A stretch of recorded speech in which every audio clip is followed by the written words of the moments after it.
আমরা দেখছি যে 2014 সালে নরেন্দ্র মোদী ক্ষমতায় আসার পর থেকে বাংলার প্রতি বঞ্চনার পর বঞ্চনা করে যাচ্ছে।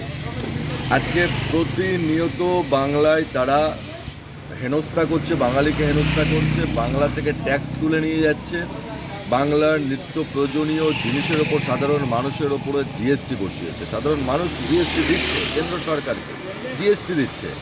আমার প্রশ্ন হচ্ছে, এই যে জিএসটিগুলো বাংলা থেকে নিয়ে যাচ্ছে কেন্দ্র সরকার, অপরন্তু আমরা এটা দেখছি যে সেই জিএসটি থেকে আমরা যে টাকাগুলো নিয়ে যাচ্ছে, ট্যাক্স থেকে যে টাকাগুলো কেন্দ্র সরকার নিয়ে যাচ্ছে, রাজ্যে তার কোনো রকম বেনিফিট আমরা কিন্তু কেন্দ্র থেকে আজকে এই বিগত অনেকটা বছর ধরেই পাচ্ছি না। বরঞ্চ আমরা দেখলাম 100 দিনের প্রজেক্ট, কেন্দ্রীয় প্রজেক্ট, 100 দিনের টাকাটা বন্ধ, 100 দিনের টাকা দেয়নি। রাজ্য সরকার নিজস্ব তহবিল হইতে সেটা বহন করেছে। আমরা দেখেছি গরিব মানুষের আবাস যোজনার ঘরের টাকা কেন্দ্রের দেওয়ার কথা, কেন্দ্র সরকার সেই টাকাটা কিন্তু দেয়নি। অথচ প্রতিনিয়ত বাংলায় নিত্য প্রয়োজনীয় জিনিসের উপর কেন্দ্রীয় ট্যাক্স আছে, মানুষের চাকরির ওপরে তাদের ইনকাম ট্যাক্স রয়েছে, ইনকামের ওপর ইনকাম ট্যাক্স রয়েছে, কেন্দ্রীয় ট্যাক্স, এবং নিত্য প্রয়োজনীয় জিনিসের ওপরে জিএসটি বসিয়ে রেখেছে 18%, 20%, 10%। এই সমস্ত টাকাগুলো কেন্দ্র সরকার তুলে নিয়ে যাচ্ছে, অথচ সেই টাকা থেকে প্রতিফলন রূপে বাংলা কিছু পাচ্ছে না। বরঞ্চ বাংলায় আবাস যোজনার টাকা বন্ধ, 100 দিনের টাকাটা বন্ধ। কিন্তু মমতা বন্দ্যোপাধ্যায় রাজ্য তহবিল হইতে কিন্তু সাধারণ মানুষকে প্রতিনিয়ত সাধারণ মানুষকে পরিষেবা দিয়ে দেবে।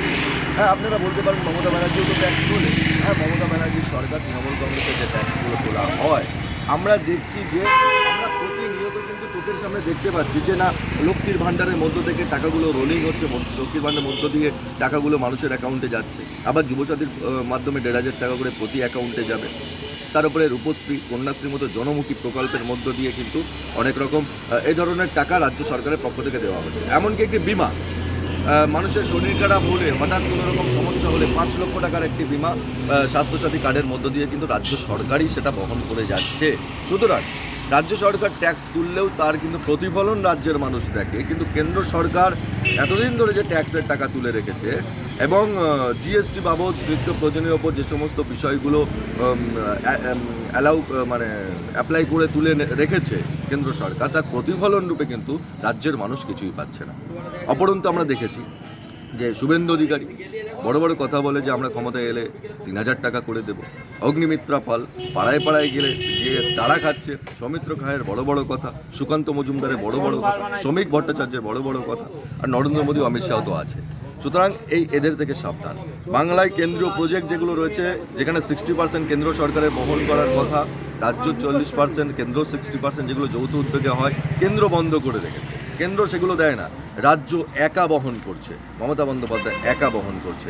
এই একা বহন যিনি করার পরেও সাধারণ মানুষের পরিষেবা দিতে যিনি ওয়াকিবহাল রয়েছে, 2026 বিধানসভা নির্বাচনে আপনি শুভাবুদ্ধি সম্পন্ন মানুষ, তার কিন্তু জবাবটা আপনার দিতে হবে। আপনি শুভাবুদ্ধি সম্পন্ন মানুষ। ভালো থাকবেন। আকাশ সরদার, বসিরহাট।